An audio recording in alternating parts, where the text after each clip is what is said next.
The rain had started just before dawn, slow and unhurried, like the sky itself was mourning. By mid-morning, it had turned to a steady drizzle that blanketed the city in shades of gray. The black umbrellas outside St. Matthew's Chapel bloomed like dark flowers, bending against the wind as people hurried inside. Inside the chapel, the air was thick with perfume and whispers. People spoke in low tones, trading condolences the way others traded gossip. Every eye seemed to search for someone to comfort or to impress. Eleanor Wallace stood in the front row, hands clasped over a folded handkerchief, her face pale against the black of her dress. The lilies near the casket filled the air with sweetness, but to her the scent was suffocating, too heavy, too artificial. Henry Wallace lay perfectly still inside the polished oak casket, a man who had once filled every room with his voice. Even in death, he looked like he was posing for another photograph. The perfect husband, the devoted father, the successful man everyone admired. Eleanor stared at him for a long moment. 40 years, she thought. 40 years of marriage, of partnership, of pretending. Now there was only quiet. People approached her one by one, business partners, neighbors, acquaintances, whose faces blurred together in a tide of polite pity. You were lucky to have him. He was such a generous man. You two were the picture of devotion. She nodded, smiled faintly, and said nothing. When her son Mark stepped up to the lectern, she looked up. His voice trembled at first, then steadied. He spoke about Henry's ambition, his leadership, his dedication to family, words she'd heard before, polished, public words. But then Mark glanced toward the back of the chapel, and I want to take a moment, he said, to thank someone who meant so much to my father, someone who was there for him in ways none of us could ever understand, Clara Reed. Eleanor Sitt's head lifted slightly. The crowd turned as a woman rose from the third pew.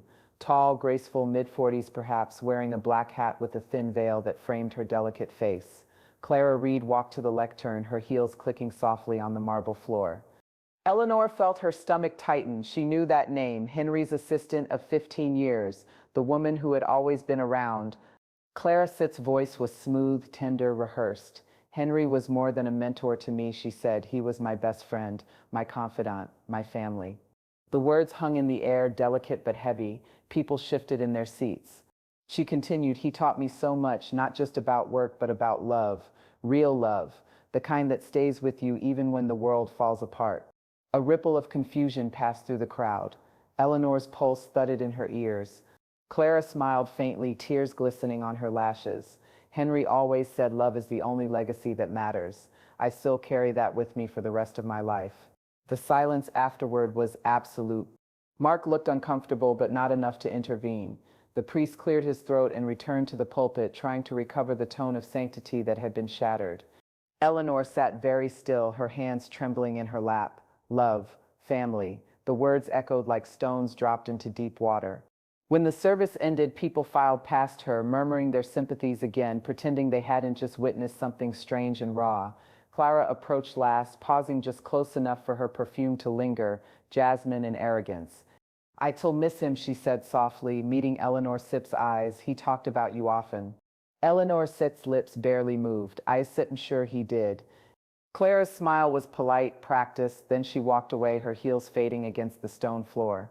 Outside, the rain had stopped, leaving behind the dull shine of wet pavement. Eleanor stood beneath the awning, watching as the hearse door closed and the casket disappeared from view. Her son touched her shoulder. "You okay, Mom?"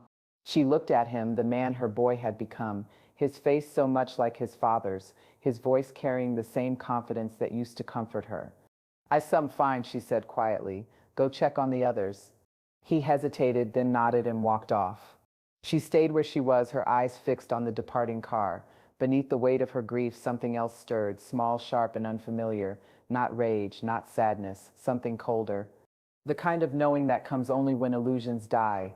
By the time the last guest had left, Eleanor no longer felt like a widow at a funeral. She felt like a stranger at the end of someone else's story, a story that had hidden another one beneath it all along.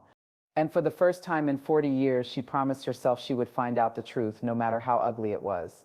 The house was silent when Eleanor returned. Not the soft, comforting silence she used to cherish. This one was hollow, sharp-edged, echoing through the corridors like a reminder that something vital had been erased. She hung her coat by the door and looked around. The hallway was filled with shadows. His hat still hung on the rack, his gloves still on the table, as though he might walk in any moment and ask what was for dinner. But Henry Wallace wasn't coming home. not ever. She moved slowly through the house, touching familiar things, the polished banister, the framed photographs, the worn edge of the couch they'd shared for years. Every inch of it carried his fingerprints, and now each one felt like a lie. The funeral flowers had already begun to wilt.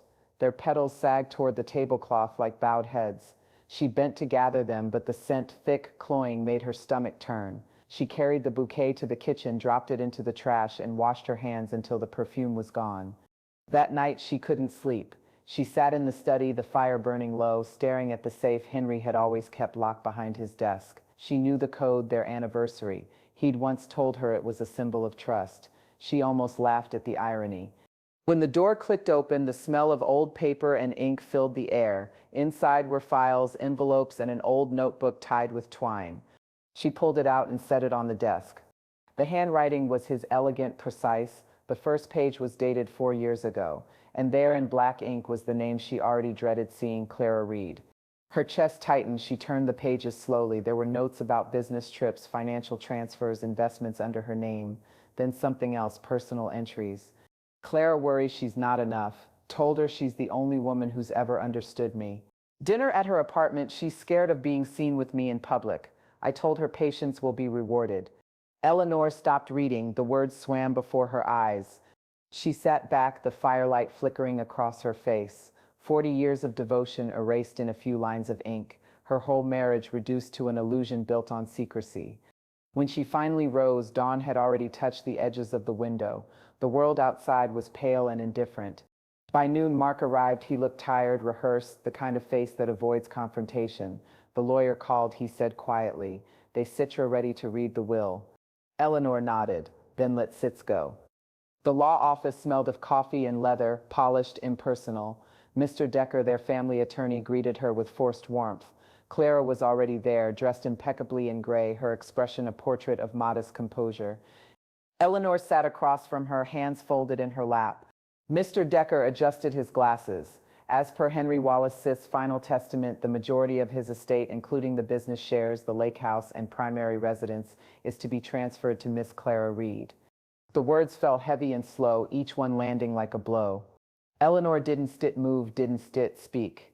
Decker cleared his throat. "There is a personal fund of $70,000 left to Mrs. Wallace, along with sentimental possessions. The remainder, as stated, will follow corporate succession." Mark shifted uncomfortably beside her. "Dad wanted it this way," he said under his breath. "You know how much she did for him." Eleanor turned her head slightly, her voice calm. "She worked for him, Mark." "She was more than that," he muttered. "You just didn't see it." Clara's gaze stayed on the desk, her face perfectly neutral. For a moment no one spoke. Only the faint hum of the ceiling fan filled the air. Eleanor finally rose. "Thank you, Mr. Decker," she said softly. "That will be all." Outside, the sun was too bright. It burned against her skin. Mark followed her to the car, fumbling for words. "Mom, please don't make this ugly. Dad, Sip's gone. What Sip's done is done." She stopped and turned to him, eyes steady. "When did you start talking like him?" He blinked, caught off guard. Eleanor Stitt's voice stayed calm, but her words were sharp. "What Stitt's done is not done, Mark. Not until I understand it." He sighed, frustrated. "Just let it go. It's Sit's not worth." "Your father thought the same thing," she said quietly, opening the car door, "and look where that got him." When she got home, she poured herself a cup of tea and stood at the window. The wind stirred the curtains. Across the street, the world went on, children laughing, a dog barking, a delivery truck rumbling past.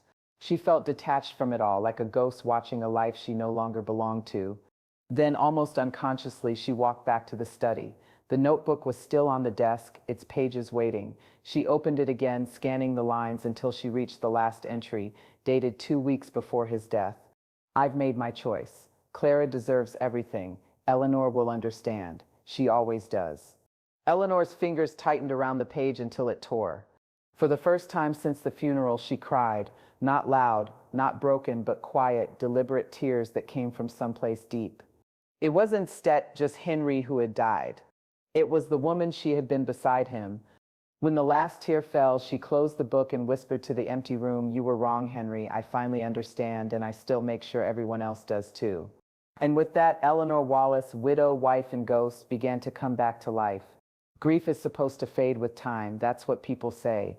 But for Eleanor Wallace, it didn't fade, it transformed, it shifted shape like fog turning into smoke, something you can't see clearly, but it still chokes the air. The days after the will reading came and went in slow, colorless succession. Morning tea grew cold on the table. The phone rang, then stopped. Cards of sympathy piled up near the door unopened. For weeks, she barely left the house. Not because she couldn't, but because she didn't want to be seen. She had become the woman everyone whispered about, the widow who lost everything to the mistress.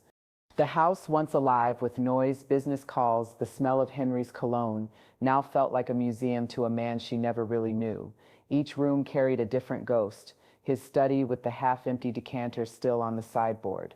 The living room where they'd hosted dinner parties she now realized were performances. Even the bedroom felt foreign, stripped of warmth. One afternoon, while sorting through boxes of old records, she found a file labeled Reed and Associates. It was buried behind tax folders from years past. Her heart skipped. She pulled it free, her hands trembling. Inside were copies of bank transfers, regular payments to a consulting partner at an offshore address. The signature at the bottom was Henry's. Eleanor stared at the numbers, tens of thousands every month. For years. She sank into the chair, the paper spread before her like evidence in a crime. That night she couldn't sleep. Every sound in the house felt amplified. The ticking clock, the hum of the refrigerator, the restless whisper of wind against the glass. She got up, put on her robe, and walked back into the study. The safe was open, the notebook still inside. She flipped through more pages, noticing how his handwriting changed, neat at first, then erratic, uneven. Guilt, perhaps, or fear. On one page, a single line caught her eye. Judith keeps asking questions. I need to move the money soon. Judith. Eleanor knew that name. Judith Harper, Henry Sipp's former accountant. A sharp, honest woman who Sipp left the company abruptly 3 years ago. At the time, Henry had said she wasn't a good fit. Now Eleanor understood. Judith had known something. The next morning, Eleanor called her. The phone rang 3 times before a brisk, familiar voice answered. Judith Harper speaking. Judith, Eleanor said softly. It's Eleanor Wallace. A long pause. Eleanor, it's been a while. I was sorry to hear about Henry. Were you? Eleanor asked, her tone calm but heavy. Judith hesitated. Let Sitz just say I wasn't surprised. That single sentence was enough. They met later that afternoon in a quiet cafe by the river. Judith was older now, her once black hair streaked with gray, but her eyes were as sharp as Eleanor remembered. I think you know why I'm here, Eleanor began. Judith nodded slowly. I do. Henry was moving company funds offshore, mostly through consulting fronts. Clara Reed was the conduit. Eleanor exhaled, steadying herself. You tried to stop him? I did. He made sure I couldn't sit. I resigned before it destroyed me. Judith reached into her bag and pulled out a thin folder. I kept copies of some things just in case. Inside were spreadsheets, transaction logs, and emails. Each one was another nail in the coffin of Henry's carefully crafted legacy. Eleanor flipped through the pages, her composure hardening with every line she read. He built an empire on lies. Judith leaned closer and left you holding the ruins. For a long moment, neither woman spoke. The clink of spoons and low murmur of other patrons filled the silence. Then Eleanor said quietly, I want it exposed, all of it. Judith studied her face. You sure? Once you start, there sits no going back. Isaac already lost everything that mattered, Eleanor said. All that sits left is the truth. That night, as Eleanor drove home, the sun was setting over the water, gold fading into deep blue. The air felt cleaner somehow, sharper, as though the world itself had shifted slightly to make room for her new resolve. At home, she gathered Henry's documents into neat piles on the study desk. For the first time, she didn't feel like she was living in his shadow. The house was still hollow, but now it felt like space waiting to be filled, not emptiness. She poured herself a glass of wine, looked out the window, and whispered, You thought I never fight back. Her reflection in the glass looked back at her, older, wiser, and burning quietly with something dangerous. Not grief, not vengeance, clarity. And it was only the beginning. It began quietly. No grand declarations, no scenes of rage. Just a woman in a gray coat walking into a law office with a folder under her arm and a decision already made. Eleanor Wallace wasn't looking for revenge, not yet. She wanted answers. Hard, clean, legal answers. The receptionist directed her to the second floor, where the plaque on the door read Thomas Keene and Associates, Corporate and Civil Litigation. Thomas was a measured man in his 50s, with kind eyes that had seen too many clients break under pressure. He listened as she spoke calmly, steadily, every word chosen like a blade. When she finished, he leaned back in his chair. Mrs. Wallace, if half of what you stare saying is supported by evidence, you have a case. But you need to understand this will drag everything out into the light. Your husband sits company, your family, your son. There sits no going back. Eleanor Sitt's voice didn't waver. Then let it be light. Over the next few weeks, her life took on a strange rhythm, half of it stillness, half of it motion. By day, she met with Thomas and Judith, combing through years of financial records. By night, she sat in Henry's old study, highlighting figures and notes, her glasses slipping down her nose, the hours slipping past unnoticed. She learned the language of deceit, wire transfers disguised as consulting fees, dummy corporations in the Cayman Islands, properties registered under Clara Reed's maiden name. Every line item was a betrayal dressed as professionalism. One evening, Judith arrived with something new, a flash drive. This, she said, was sent to me anonymously after I left the firm. I think Henry meant to have it destroyed. Eleanor plugged it in. The screen filled with emails, Henry to Clara, Clara to Henry, coded language about moving assets, about protection, about keeping Eleanor in the dark. Then there was one final thread, a message sent from Henry to Clara, the day before his fatal accident. We're almost done. The last transfer clears tomorrow. Then it's all yours. She'll never know. Eleanor stared at the words, her pulse beat in her ears. She whispered, almost to herself, but I do know now. Thomas studied her. This gives us leverage. If we can prove intent and misuse of company funds, we can challenge both the will and the transfers. But Clara will fight, and she still be vicious. Eleanor nodded. So was I once. I just forgot how to be. The following weeks blurred into strategy meetings, affidavits, long phone calls with accountants and legal clerks. For the first time since Henry's death, Eleanor felt alive, not in the sense of joy, but in purpose. Her grief had direction now. Late one night, Judith found her still awake in the study. Papers covered the desk like snow. You should rest, Judith said softly. I said rested for 40 years, Eleanor replied. Now I work. When the filing finally went through, Wallace v. Reed, civil case number 3824B, the story broke fast. The press latched onto it. Widow of business tycoon accuses late husband's mistress of fraud. Reporters gathered outside her gate. Neighbors whispered again, but this time Eleanor didn't hide. She dressed carefully for court, not in morning black, but in soft gray. It was the color of balance, of transition, the color between what was dead and what was still breathing. When she entered the courtroom for the first hearing, Clara was already there. Still beautiful, still composed, but there was something brittle behind her smile now. Their eyes met. Neither woman spoke. Thomas leaned close. She sits nervous. Eleanor Sitt's reply was barely audible. Good. That day was only procedural, declarations, motions, the formal dance of law. But to Eleanor it felt monumental. Each step, each piece of paper was another crack in Henry's perfect facade. Afterward, she walked alone through the courthouse corridor. The light through the tall windows fell across the marble and gold stripes. For a moment, she stopped and looked up, and she felt something she hadn't felt in years. Freedom, small, fragile, but real. When she got home that evening, she stood in front of Henry Sipp's portrait in the hallway. His painted smile looked smug now, empty. She tilted her head slightly and whispered, You taught me how to survive, Henry. You just never thought I'd use it against you. Then she turned off the light. The portrait faded into darkness, and Eleanor Wallace, widow, fighter, and witness, stepped quietly into her next war.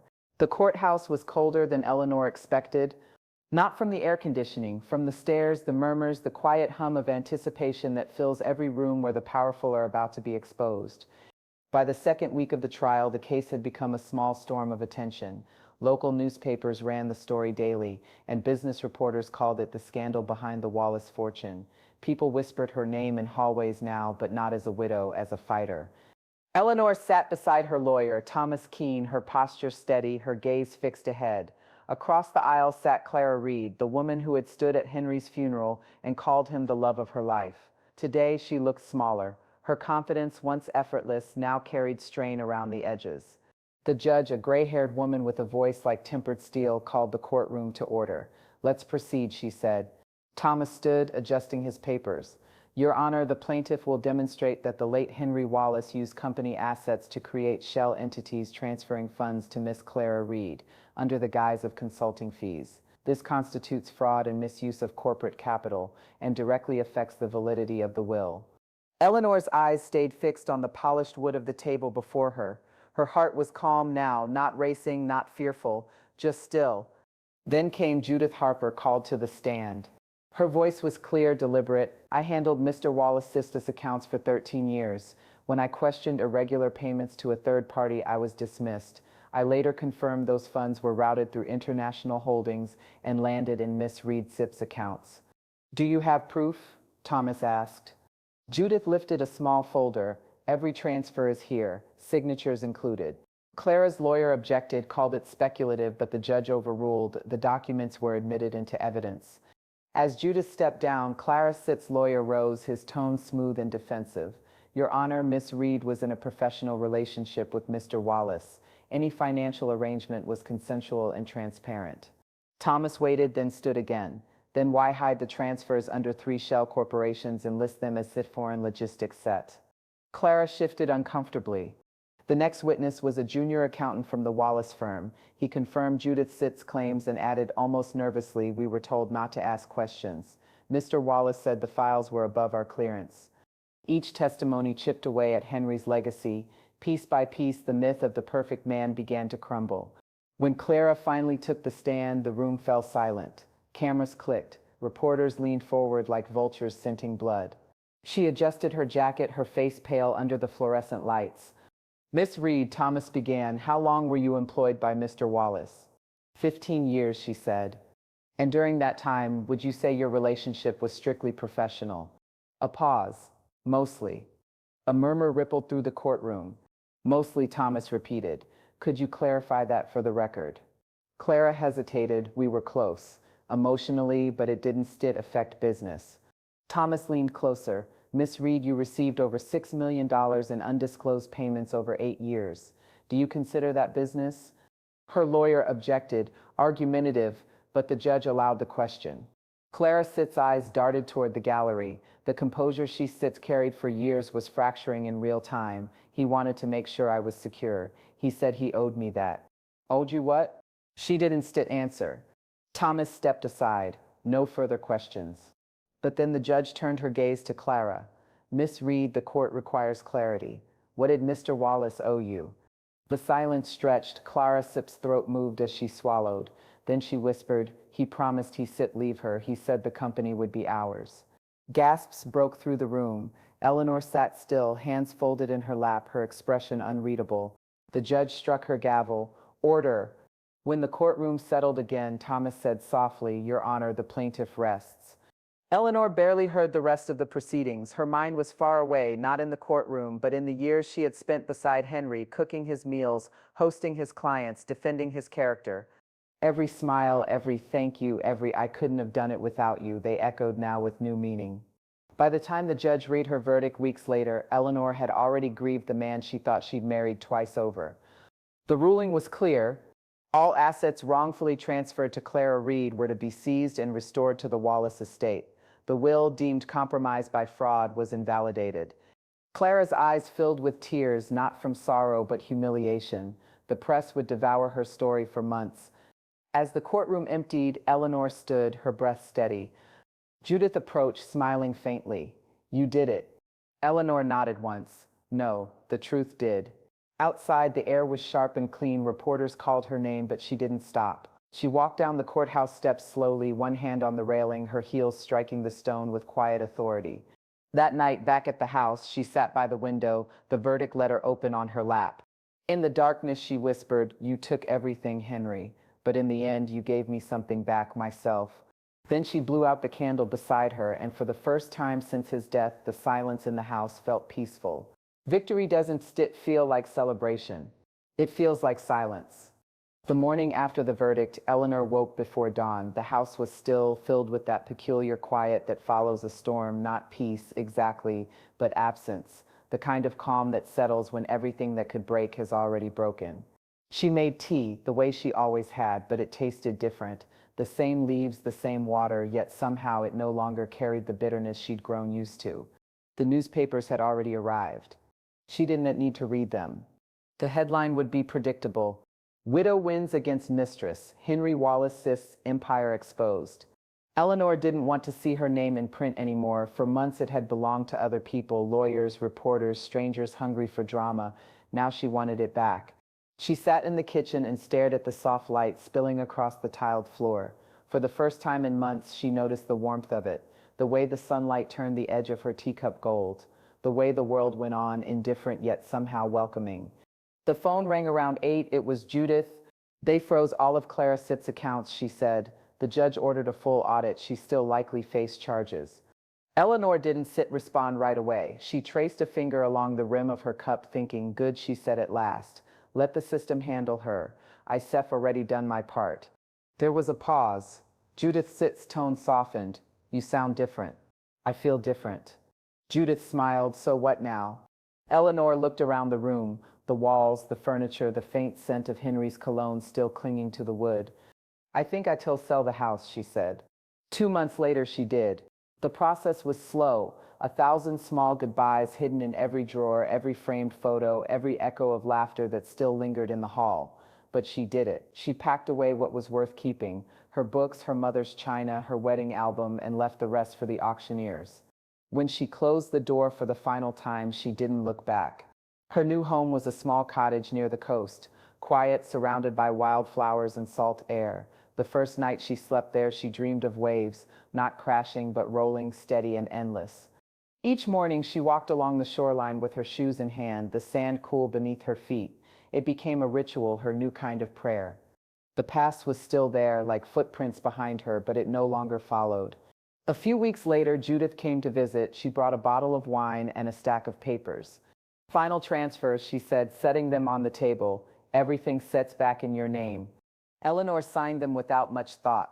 The numbers didn't move her anymore. Money had lost its meaning somewhere between betrayal and truth. They sat on the porch watching the sky burn orange as the sun slipped into the horizon.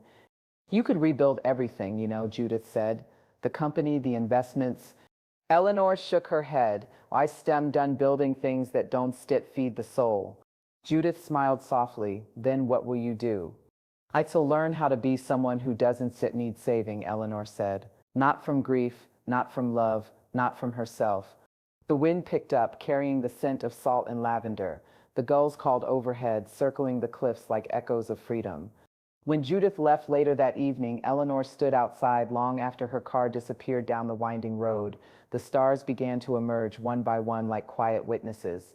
She closed her eyes and listened, and not for Henry's voice, not for the ghosts of what was lost, but for her own breathing, steady and alive.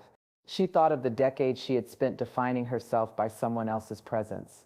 A husband, a mother, a hostess, a name in a man's biography, and now here she was, unadorned, unclaimed, and whole. One evening she found herself at a local art fair by the harbor. Small paintings, sea glass jewelry, children running between stalls. She hadn't planned to buy anything, just to feel the world moving again. At one stall she paused. The paintings were simple, soft landscapes, fields, waves, light. The artist, a man in his early 60s, sat behind the table sketching quietly. He looked up, smiled. Evening. She smiled back. These are beautiful. Thank you. It's just what I do to stay sane. She tilted her head. That's the best reason to do anything. He chuckled. Samuel. Eleanor. Their hands met briefly, a gesture with no expectations, no weight, just connection. They talked for a while about art, about weather, about nothing that hurt. Before she left, he said, if you ever want to try painting, stop by the studio. Everyone has a landscape inside them. That night, as she lay in bed, Eleanor thought about that. Everyone has a landscape inside them. For the first time in years, she wondered what hers might look like. She smiled in the dark. It would not be gray, she decided. Not anymore. Morning came soft and golden over the coast. The sea mist curled against Eleanor's window, turning the world outside into a watercolor painting, blurred, gentle, forgiving. She had been living in the cottage for 6 months now. And in that time, she had done something she never thought she could do again. She had learned the art of stillness. There was no more noise, no meetings, no reporters, no lawyers, just the rhythm of the tide and the creak of the porch and the wind. She no longer kept clocks in every room. She let the day tell her what hour it was. Eleanor had taken Samuel's advice. She began painting.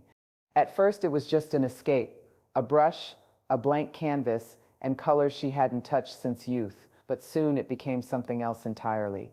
Each stroke carried a piece of her, every regret, every quiet victory, every word she'd never spoken out loud. The first painting was rough, an ocean gray and broken. The second one glowed with streaks of light. By the fifth, she realized she wasn't painting water anymore. She was painting herself. Samuel visited often. He never asked questions about her past. He just brought supplies, brushes, pigments, new canvases, and talked about art like it was breathing. His voice was steady, his laugh low and kind. One afternoon, as the wind carried the scent of salt through the open door, Samuel said, "You still getting good at this." Eleanor smiled faintly. "I still getting honest at this." He tilted his head. "There sits a difference." "An honest painting doesn't try to impress anyone," she said. "It just tells the truth." He nodded slowly. "Then maybe you found your truth." She looked at the canvas before her, a quiet shore at dusk, light spilling across calm water. "Maybe," she said softly, "but I think I'm still finding it." By autumn, her small cottage had transformed. The walls were lined with her paintings. Stacks of brushes sat in jars, glass cups half filled with turpentine and sunlight. Her hands were often stained with color, her clothes marked by art. And for the first time in years, she didn't care. Judith visited occasionally, bringing pastries and news. Clara had vanished from the headlines, facing tax investigations and lawsuits of her own. Mark, meanwhile, had gone silent. He hadn't called since the trial. At first, Eleanor thought it didn't matter, but sometimes at night she caught herself glancing at the phone, half expecting his number to appear. It never did. Until one evening it did. The sound startled her. She stared at the screen, Mark Wallace. Her thumb hovered for a second before she answered. "Hello?" A pause, then a quiet, hesitant voice. "Hi, Mom." She closed her eyes, that voice her son's, older now, thinner somehow. "Mark." "I heard about the verdict," he said. I didn't know what to say. You were right about everything." Eleanor leaned back in her chair, her heart steady. "You don't have to say that." "I do," he replied. "Clara Sit's gone. She used me too. I lost everything, Mom. My job, my money, my—" "Mark," she interrupted softly. "You didn't lose me." The silence on the line was heavy, full of everything they hadn't said in years. "I don't deserve forgiveness," he murmured. "Then don't ask for it," she said gently. "Just start over. We both did." He laughed quietly, broken but real. "You sound different." "I am," she said. Weeks later, Mark visited her by the sea. He stood awkwardly on the porch, hands shoved in his pockets, his once expensive suit replaced by worn jeans and a sweater. Eleanor opened the door, and for a long moment neither spoke. Then she reached out and pulled him into a quiet embrace. He stiffened, then slowly relaxed, his arms wrapping around her like a man remembering something sacred. They sat outside for hours talking, not about the past, not about Henry, but about ordinary things. Work, travel, weather, the paintings that covered her walls. "You did all this?" he asked, walking slowly through the cottage. "I had to fill the silence with something," she said with a small smile. He paused before one canvas, a storm breaking over calm waves. "It feels like forgiveness," he said. She looked at it. "Maybe it is." When he left that night, she stood by the gate and watched his car disappear down the hill. She didn't cry. She didn't need to. Some endings don't need tears, they just need time. Winter came gently that year. The sea grew darker, the air cooler, but Eleanor didn't mind. She painted through the seasons, snow light on water, the gray lull of waves. Sometimes Samuel would visit, bringing coffee and conversation. They never talked about love, but the space between them carried something warm, patient, and unspoken. And one morning as they walked along the shore, Samuel said, "Funny thing about the tide, no matter how far it pulls away, it always finds its way back." Eleanor smiled at the horizon. "So do people, I guess." He looked at her. "You have." She nodded, watching the sea breathe against the rocks. "Maybe I finally have." Spring arrived quietly along the coast. The world seemed to stretch and wake beneath the morning light, the waves softer, the breeze gentler, the air filled with the scent of new grass and salt. For Eleanor Wallace, it felt like the first real spring of her life. There had been many before, of course, 40 years worth of them, but this was the first one she was truly awake for. She spent her mornings painting and her evenings walking the cliffs, The world had narrowed beautifully. No more mansions, no shareholders, no endless dinners, just the sound of her brush on canvas and the sea murmuring its secrets below. Then one day in early April, she received a letter. The envelope was worn, the handwriting shaky but unmistakable. It was from Mark. She sat by the window, sunlight on her hands, and opened it slowly. Asterisk, Mom. I'm in town for a few days. I'd like to see you if you'll have me. I'm not the same man I was. I don't expect forgiveness, but I'd like a chance to prove I'm trying to be better. Mark asterisk. Eleanor folded the letter and sat quietly for a while, the sound of gulls echoing beyond the glass. Then she smiled softly. That evening she baked an apple tart, his favorite when he was little. The smell of cinnamon and sugar filled the small kitchen, and for a moment it felt like time had folded in on itself, like she could almost hear the boy he once was running through the hall, calling her name. He arrived the next afternoon.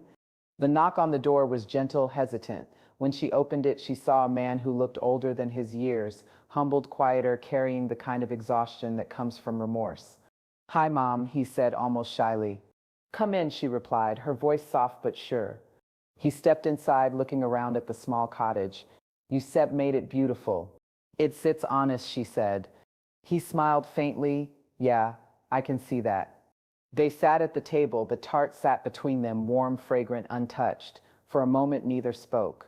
Finally, Mark said, I lost everything, when the truth came out about Clara, about Dad. I tried to defend him. I thought I was protecting our name, but all I did was destroy my own. Eleanor listened quietly. He rubbed his palms together. I didn't come here to ask for anything. I just wanted you to know I see things now, what you went through, what I ignored. I thought you still always be there no matter what. I was, she said, even when I shouldn't still have been. He nodded slowly. You were right to stop. The silence that followed wasn't heavy this time. It was necessary. A pause to breathe between two lives that had run parallel for too long. After a while, she reached across the table and placed her hand over his. You can start again, Mark. Not for me, for yourself. His eyes filled, but he didn't look away. You really forgive me? Eleanor smiled gently. Forgiveness isn't something you give, it's something you grow into. I am still growing. He laughed softly through tears. You always were stronger than all of us. No, she said. I just finally stopped being afraid. They walked together later that evening down to the water where the horizon glowed pink and gold. I remember when Dad used to bring us here, Mark said quietly. So do I, Eleanor replied. He loved the sea. Mark hesitated. Do you ever miss him? She thought about that for a long time. No, she said finally. I miss the person I thought he was, but not the man he turned out to be. He nodded, understanding. They stood there until the sun dipped below the water, the waves sighing at their feet. And in that moment, Eleanor realized she wasn't looking at her son as the boy who'd betrayed her anymore. She was looking at a man trying to make peace, and that was enough. Later, when Mark drove away, she stayed outside long after his car disappeared. The night was cool, the stars bright, the world was quiet again, but this time it wasn't lonely. She went back inside, washed the dishes, and looked around her little home. The paintings on the wall seemed to shimmer in the lamplight, each one a memory reborn. In one corner stood a new canvas, blank and waiting. She smiled, picked up her brush, and dipped it into a deep blue. As the bristles touched the surface, she whispered, Here sits to beginnings. The first stroke was steady, deliberate, the kind of motion that only comes when a hand has stopped trembling. Outside, the tide rolled in and out, whispering softly against the rocks, a rhythm older than betrayal, older than love. Eleanor Wallace painted until the candle burned low, her heart lighter than it had been in decades. She wasn't just rebuilding her life anymore. She was finally living it. Summer unfolded slowly along the coast. Mornings glowed warm and silver, evenings sank into soft gold, and each day seemed to drift seamlessly into the next. For the first time in her life, Eleanor Wallace felt time not as something to chase, but as something to inhabit. The cottage was alive now, not with ghosts, but with light. The once empty walls had become a gallery of her own, becoming seascapes, flowers, skies full of motion and color. Her hands, once so accustomed to domestic routine, now moved with purpose and grace. Every brushstroke was a heartbeat, every color a confession. Every finished painting a piece of herself she'd reclaimed. Her days found their rhythm. She rose with the tide, brewed her coffee, and opened the windows wide to let in the scent of salt and wild roses. Sometimes Samuel joined her, bringing fresh bread or a new tube of paint. Other times they sat in companionable silence, letting the sea speak for them. He had become a quiet presence in her life, steady and kind, not love in the way she once understood it, desperate, consuming, defined by someone else's approval, but something gentler, truer, a friendship that asked for nothing and offered everything. One afternoon, as they walked the cliffs, Samuel stopped and said, "You know, you have changed this place." Eleanor smiled faintly. "It was always beautiful." "I don't that mean the view," he said. "I mean the air. It sits lighter when you stir around." She laughed softly. "Maybe it sits me who sits lighter." He nodded. "Then keep it that way." Later that week, the local art gallery invited her to display her work, a small show titled After the Storm. She almost refused, but Judith insisted, and Samuel smiled and said, "It sits time." The night of the exhibition, the gallery was filled with soft light and murmured admiration. People she didn't know stood before her paintings, tracing their stories with their eyes. One woman paused before a piece, a portrait of a woman standing by the sea at dawn, her face half lit by the rising sun.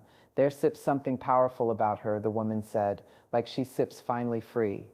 Eleanor smiled. "She is." When the crowd thinned and the lights dimmed, Samuel approached, hands in his pockets. "So," he said quietly, "what does it feel like, seeing your whole life on these walls?" She looked around, eyes soft. "It feels like coming home to myself." That night, after everyone left, Eleanor walked back to the cottage alone. The air was cool, the moon low over the water. She kicked off her shoes and walked barefoot through the sand. The sea was calm, whispering in silver ripples. She stopped near the edge of the tide, the hem of her dress fluttering in the wind. In the reflection of the moonlit waves, she saw herself older, yes, but luminous in a way she had never been before. There were still lines on her face, scars in her memory, but they no longer hurt. They told her story. She thought about Henry, about everything he had taken and everything his betrayal had forced her to find. She no longer hated him. She no longer loved him. He had become a lesson carved deep into her history, and that was enough. The wind lifted, brushing against her face like a blessing. She whispered to the waves, "Thank you." Not to him, but to life itself. Then she turned back toward the cottage, toward warmth, toward light, toward herself. That night, as she drifted to sleep, the ocean hummed softly beyond her window, and she thought, "Freedom doesn't it come when justice is served? It comes when the pain stops defining you." And as the first light of dawn reached across the horizon, Eleanor Wallace, widow, survivor, artist, and woman reborn, finally bloomed.